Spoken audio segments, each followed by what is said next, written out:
Well, this is one of the last things you want to see when you hop in the car and get ready to take a trip. The ABS light on. That means, of course, your ABS system is faulted out and the ABS brakes don't work.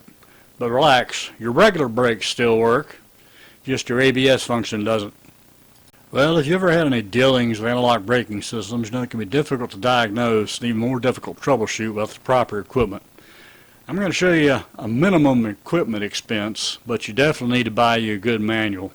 This will help you identify what the codes actually mean, because chances are the codes on your vehicle are going to be different from the codes on mine.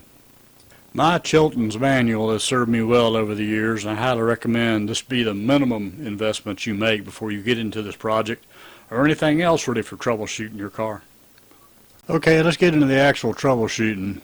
The diagnostic connector is located between the battery and the fuse box on my Mustang's driver's side. The cover for this connector can be difficult to get off. I recommend just unplugging it from the side with the plastic rivets hold it in place. Then you can work to release the cover. I used a screwdriver and a little bit of prying. Probably a bad idea to disconnect the battery while you're doing this. These are the two connectors I'm going to be putting the jumper on, as we'll see in the next portion of the video here. Here's my homemade jumper I used to check my system. The only real thing that makes it different here is I've got a 1/2 amp fuse and a fuse holder. This just makes sure that if I accidentally touch the wrong thing, I'll burn something up. Then you just plug in the connectors I've got shown here, and if you have disconnected the battery, reconnect the battery now, and then go inside the car and turn the switch into the on position. You don't want to start or crank the car, you just want to have it in the on position. The minute it hits on, it should start flashing codes to you. In my case, I get a 1 and then a 2. The 1 is a little longer than the 2s are for the 2 flashes. This is the system OK code, which means there's nothing wrong with my ABS. As you can see, it flashes the code once, then it turns the light on and leaves the light on. After completing this one code cycle, for a normal ABS system, the light turns back off and it stays off. Now what I was getting in my case was a code 61. Now as you can see, this is one of the last codes you want to see. Pump motor or pump motor relay fault. This indicates a problem in the actual ABS itself, meaning that the actual pump motor or its control relay is down. Well, that wasn't exactly the case. It appeared that way, but it wasn't the case in my case. Now if you go through the entire troubleshooting procedure, it recommends you check all your grounds and make sure everything is good and tight, check your power, and then proceed from there.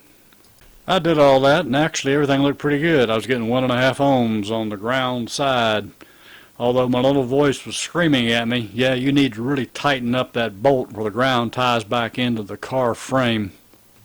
I did, and the bolt kept turning, meaning of course that it had rusted a little bit and stripped out.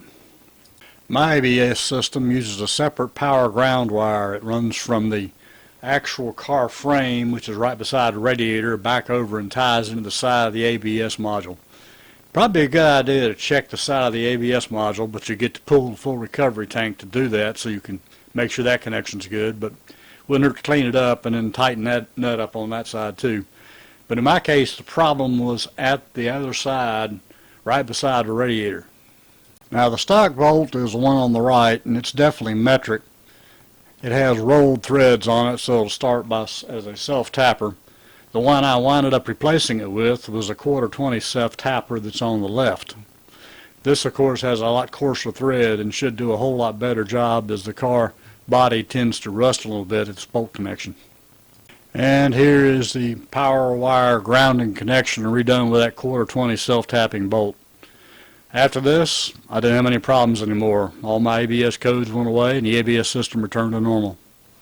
Well, that wraps up this repair. Hope you found this interesting and useful. As you can see here, sometimes what looks like a very expensive repair can have a very simple solution. Well, if you found this video both interesting and useful, consider giving me a like and definitely consider subscribing. I've got a whole bunch of other little videos coming along I think you're going to want to see. Till that time comes, our paths cross again. Y'all take care now, and this is the engine on the side. We be gone.